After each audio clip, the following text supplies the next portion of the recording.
I got so much motherfucking design on right now. Break it down, bring it back, make it clap. I got 3 old thoughts, new guap, where that day. Bitches on my line, and you know.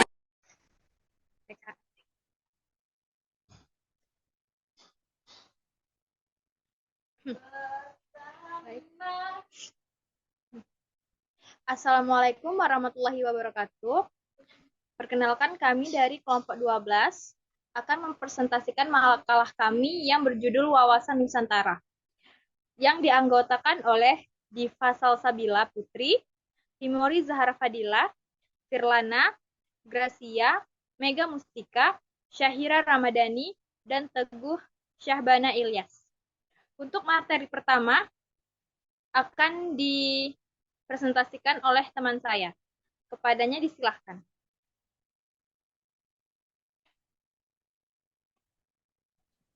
Baiklah, saya Syahira Ramadanti. Saya di sini akan menjelaskan materi ke-1 dan ke-2. Materi pertama yaitu konsep dan urgensi wawasan Nusantara. Wawasan Nusantara merupakan wawasan nasional atau national outlook bangsa Indonesia. Namun demikian, timbul pertanyaan apa arti wawasan Nusantara dan apa pentingnya bagi kehidupan berbangsa dan bernegara di Indonesia. Sebagai konsep, istilah wawasan Nusantara dapat ditelusuri secara terminologi maupun etimologi. Secara etimologi, kata wawasan berasal dari bahasa Jawa yang terdiri dari 2 kata yaitu wawa yang berarti pandangan atau melihat dan san yang berarti kawasan atau wilayah. Secara harfiah, wawasan dapat diartikan sebagai pandangan atau pemahaman terhadap suatu kawasan atau wilayah. Sedangkan Nusantara merupakan istilah dalam bahasa Indonesia yang memiliki arti kawasan kepulauan. Kata ini terdiri dari 2 kata, yaitu nusa yang berarti pulau dan antara yang berarti diantara atau diantaranya. Oleh karena itu, secara harfiah, Nusantara dapat diartikan sebagai kawasan yang terdiri dari berbagai pulau atau kepulauan. Dalam terminologi, wawasan Nusantara merujuk pada konsep atau pandangan yang meliputi pemahaman dan kesadaran tentang kesatuan, keragaman, serta keberagaman budaya, geografi, sosial, ekonomi, politik, dan sejarah di dalam wilayah Indonesia. Wawasan Nusantara bertujuan untuk memperkuat persatuan dan kesatuan bangsa Indonesia, serta menjaga keutuhan wilayah, mempromosikan kebinekaan dan pluralitas sebagai bagian penting dari identitas dan kekayaan nasional.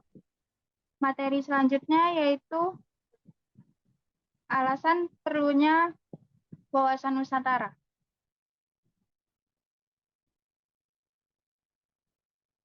Wawasan Nusantara berperan untuk membimbing bangsa Indonesia dalam penyelenggaraan kehidupannya, serta sebagai rambu-rambu dalam perjuangan mengisi kemerdekaannya.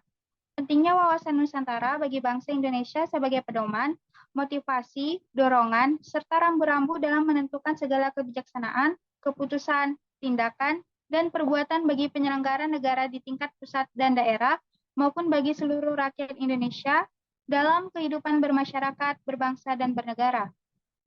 Dan ada juga beberapa alasan mengapa wawasan Nusantara sangat penting. Yang pertama, keberagaman budaya. Nusantara merupakan kawasan yang kaya akan keberagaman budaya. Setiap daerah di Indonesia memiliki keunikan budaya, adat istiadat, bahasa, dan agama yang berbeda. Memiliki wawasan Nusantara membantu kita memahami dan menghargai keberagaman ini, serta meningkatkan rasa saling pengertian dan toleransi antar budaya. Yang kedua, keberagaman geografi. Nusantara terdiri dari ribuan pulau dan memiliki keragaman geografis yang luar biasa, termasuk gunung, pantai, hutan, dan laut. Memiliki wawasan Nusantara memungkinkan kita memahami pentingnya menjaga kelestarian alam dan lingkungan hidup di kawasan ini, serta memahami dampak-dampak sosial, ekonomi, politik yang terkait dengan keragaman geografis ini.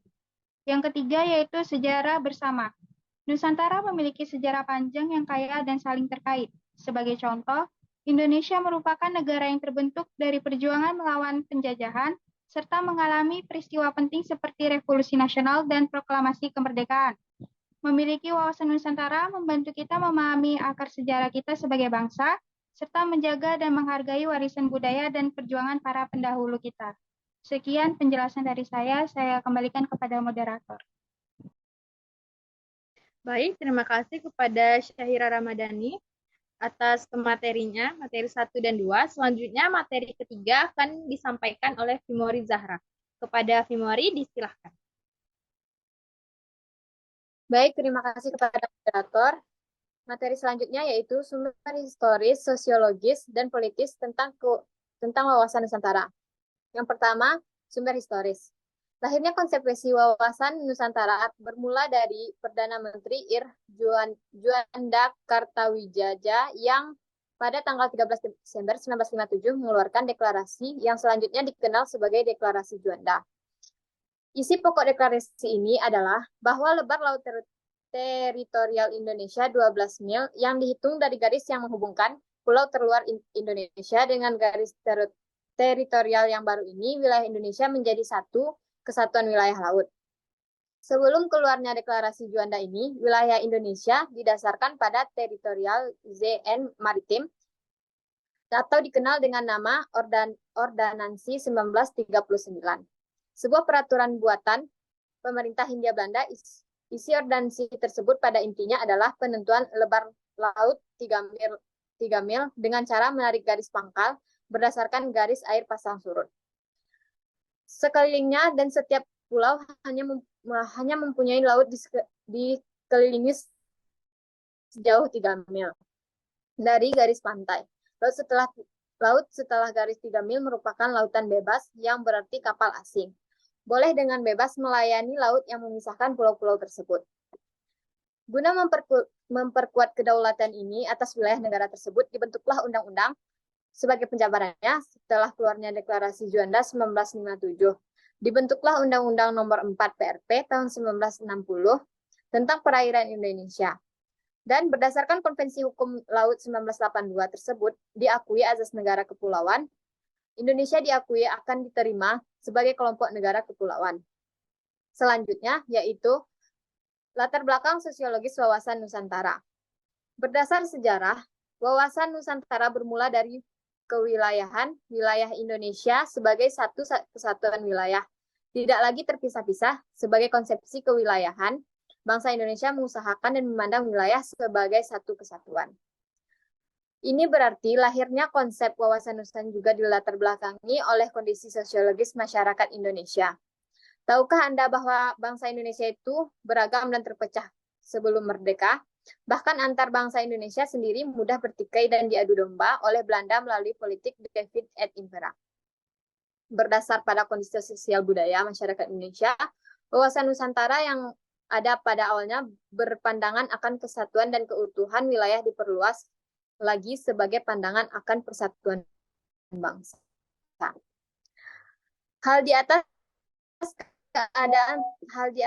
keadaan sosiologis masyarakat Indonesia dan juga keberlangsungan penjajahan yang memecah belah bangsa telah melatar belakangi tumbuhnya semangat dan tekad orang-orang di wilayah Nusantara ini untuk bersatu dalam satu nasionalitas. Oleh sebab itu, perlu diupayakan bagaimana agar terjadi satu kesatuan wilayah guna mendukung semangat kebangsaan ini. Salah satunya dengan konsep wawasan Nusantara yang diawali dengan keluarnya Deklarasi Juanda 1957. Selanjutnya ada latar belakang politis. Latar belakang politis ini adanya kepentingan nasional bagaimana agar wilayah yang utuh dan bangsa yang bersatu ini dapat dikembangkan, dilestarikan, dan dipertahankan secara terus-menerus. Kepentingan nasional itu merupakan turunan lanjut dari cita-cita nasional, tujuan nasional, maupun visi nasional. Cita-cita nasional bangsa Indonesia sebagaimana tertuang dalam pembukaan Undang-Undang 1945 alinea kedua adalah untuk mewujudkan negara Indonesia yang merdeka, bersatu, berdaulat, adil, dan makmur. Sedangkan tujuan Indonesia sebagaimana dalam pembukaan Undang-Undang 1945 alinea keempat, yaitu melindungi segenap bangsa Indonesia dan seluruh tumpah darah Indonesia. Sekian dari presentasi saya kembalikan kepada moderator. Baik, terima kasih kepada Fimori Zahra yang telah menyampaikan materi ketiga. Selanjutnya, materi keempat akan disampaikan oleh teman saya, Diva. Kepada Diva, dipersilahkan.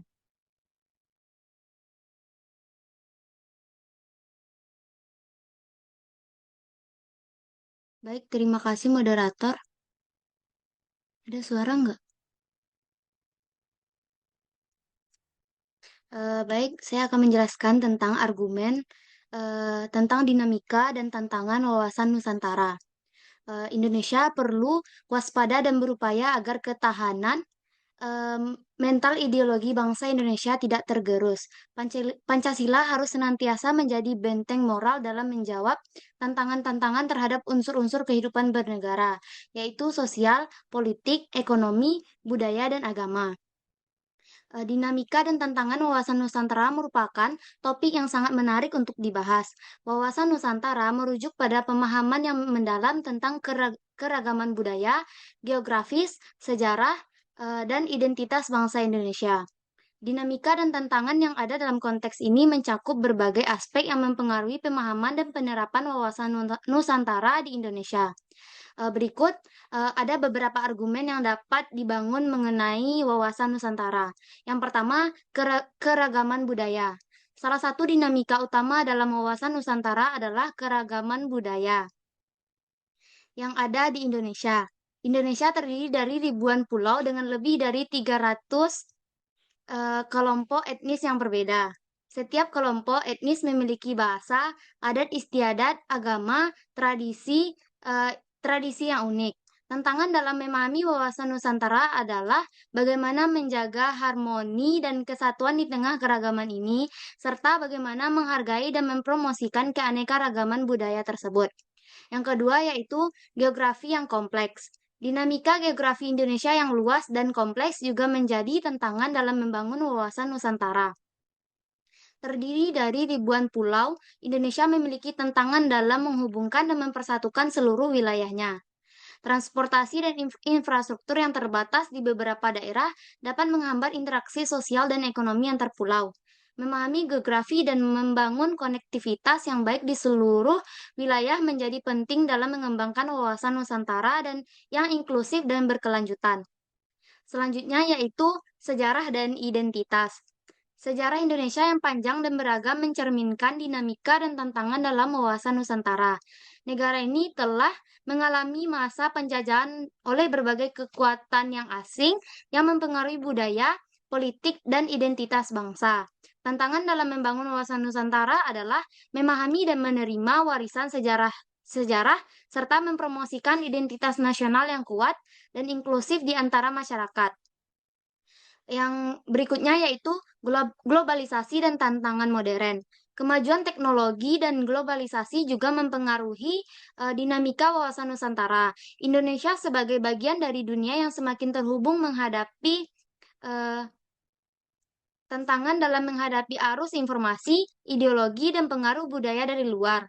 Menjaga integritas budaya dan nilai-nilai lokal di tengah globalisasi adalah tantangan penting dalam mempertahankan dan mengembangkan wawasan Nusantara. Demikian pemaparan dari saya kembalikan kepada moderator. Baik, terima kasih kepada Diva Salsabila Putri yang telah menjelaskan materi keempat. Selanjutnya materi keenam, materi kelima akan disampaikan oleh teman saya Teguh Sabana Ilyas. Kepada Teguh disilahkan. Terima kasih kepada moderator telah memberikan kesempatan. Di sini saya akan menjelaskan tentang esensi dan urgensi wawasan Nusantara.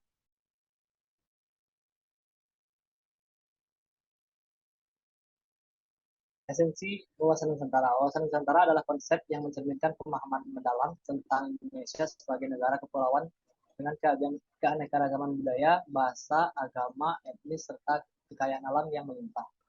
Esensi dari wawasan Nusantara terletak pada pengakuan akan keragaman tersebut dan upaya untuk membangun kesatuan dan keadilan di antara berbagai kelompok masyarakat Indonesia. Kemudian wawasan Nusantara yaitu pertama, mempertahankan keutuhan negara, kedua, membangun kesatuan, tiga, pengelolaan sumber daya alam, dan keempat, pembangunan ekonomi dan sosial. Untuk penjelasan lebih lengkapnya, yaitu esensi wawasan Nusantara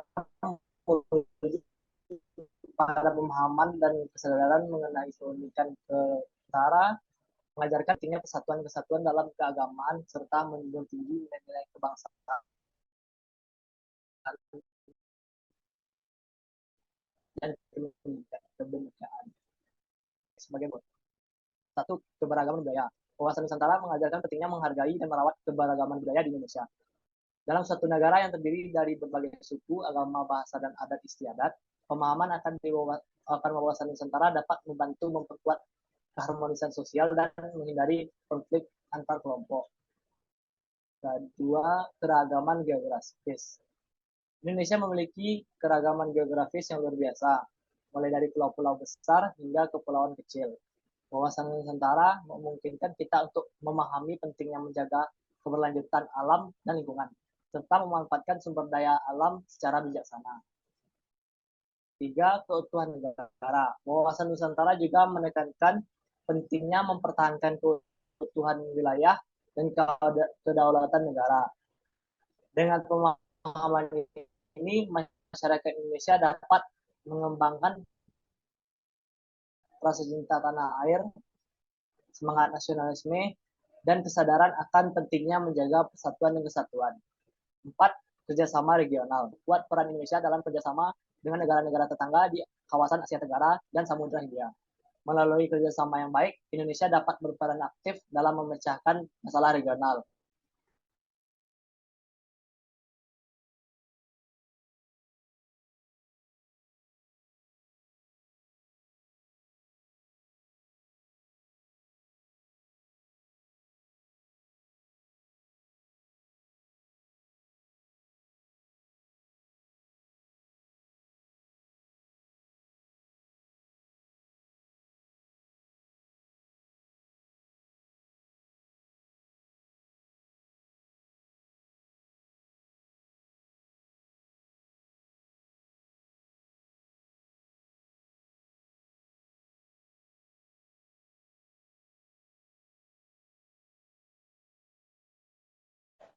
Baik, sepertinya ada masalah sinyal oleh teman kita Teguh. Bisa kita tunggu sebentar.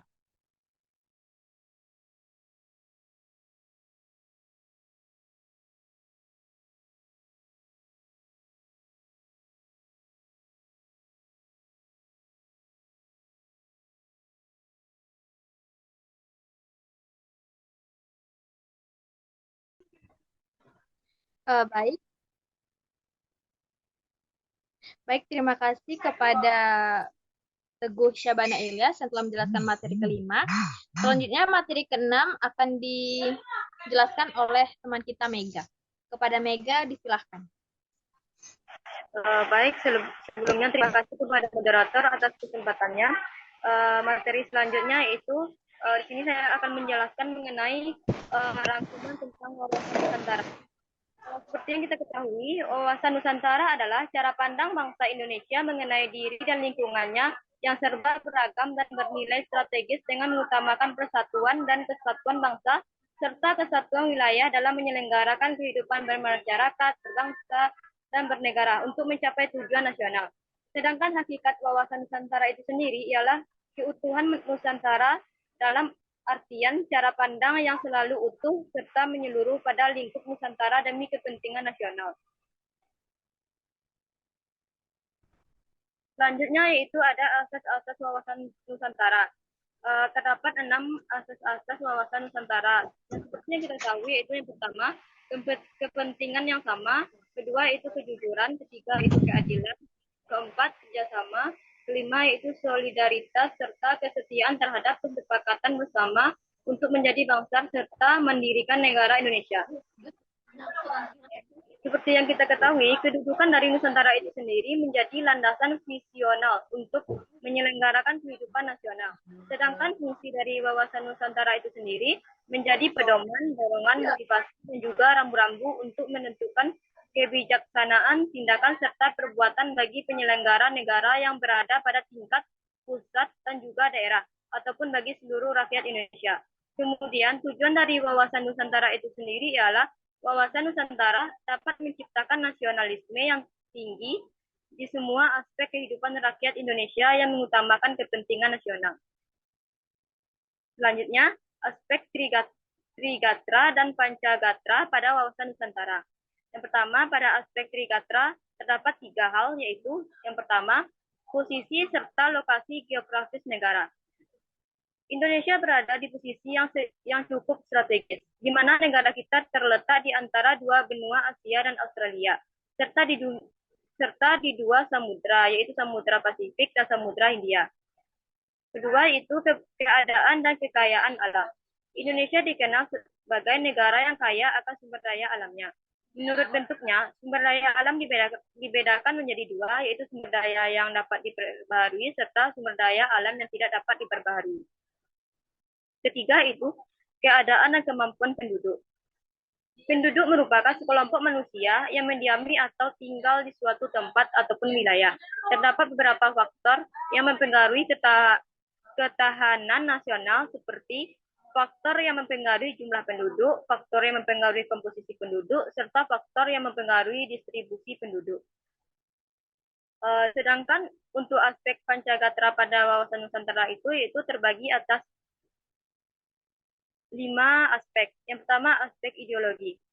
Aspek ideologi merupakan suatu pengetahuan dasar atau juga dapat disebut dengan cita-cita. Terdapat beberapa prinsip yang perlu diperhatikan untuk membangun ideologi, yaitu yang pertama, ideologi dapat dijadikan sebagai perekat untuk persatuan. 2, ideologi perlu diaktualisasikan pada bidang kenegaraan. 3, ideologi perlu dijadikan panglima. 4, ideologi Pancasila mengakui adanya keanekaragaman dalam hidup bernegara. Selanjutnya itu ada aspek politik. Politik dapat diartikan sebagai asas, haluan, atau juga kebijaksanaan yang dapat digunakan untuk mencapai suatu tujuan. Pada kehidupan politik terbagi 2 sektor, yaitu sektor masyarakat yang memberikan input serta sektor pemerintah sebagai output. Selanjutnya yaitu ada aspek ekonomi. Kegiatan ekonomi ialah seluruh kegiatan pemerintah serta masyarakat untuk mengelola faktor produksi dan distribusi suatu barang dan jasa agar terciptanya kesejahteraan rakyat. Selanjutnya ada aspek pertahanan negara. Aspek ini maksudnya ialah kondisi dinamika pada kehidupan pertahanan serta keamanan bangsa Indonesia yang berisi keuletan serta ketangguhan untuk membela Pancasila serta Undang-Undang Dasar 1945. Mungkin sekian penjelasan dari saya kembalikan kepada moderator. Baik, terima kasih kepada Megan telah mempresentasikan. Selanjutnya, materi ke-7 dan materi terakhir akan dipresentasikan oleh Gracia. Kepada Gracia dipersilahkan. Baik, terima kasih moderator. Materi yang ke-7 yaitu praktik kewarganegaraan. Pertama, pengertian kewarganegaraan. Pemahaman tentang arti penting kewarganegaraan sebagai warga negara Indonesia, hak dan kewajiban warga negara, serta partisipasi dalam kehidupan berbangsa dan bernegara. Yang kedua, konsep wawasan Nusantara dalam kewarganegaraan. Pemahaman tentang konsep wawasan Nusantara, penjelasan tentang bagaimana konsep wawasan Nusantara dapat diaplikasikan dan praktik kewarganegaraan, seperti menghargai keberagaman, memperkuat persatuan, dan berperan dalam pembangunan nasional. Yang ketiga, pendidikan kewarganegaraan dalam wawasan Nusantara. Peran pendidikan kewarganegaraan, penjelasan tentang peran pendidikan dalam membentuk kesadaran kewarganegaraan yang berbasis pada nilai-nilai wawasan Nusantara. Yang keempat, kesadaran hukum dan kewarganegaraan. Kesadaran hukum sebagai warga negara, pemahaman tentang pentingnya memahami dan mengamalkan hukum sebagai bagian dari praktik warganegaraan yang bertanggung jawab. Yang kelima, partisipasi masyarakat dalam pembangunan. Peran dan tanggung jawab warga negara dalam pembangunan. Penjelasannya tentang pentingnya partisipasi aktif warga negara dalam pembangunan sosial, ekonomi, dan praktik di Indonesia. Baik, hanya itu penjelasan dari saya. Saya kembalikan kepada moderator. Baik, terima kasih kepada Gracia yang telah menyampaikan materi terakhir. Berakhirnya materi ini, maka akan kita tutup presentasi kali ini. Baiklah, sekian terima kasih. Selamat malam. Assalamualaikum warahmatullahi wabarakatuh.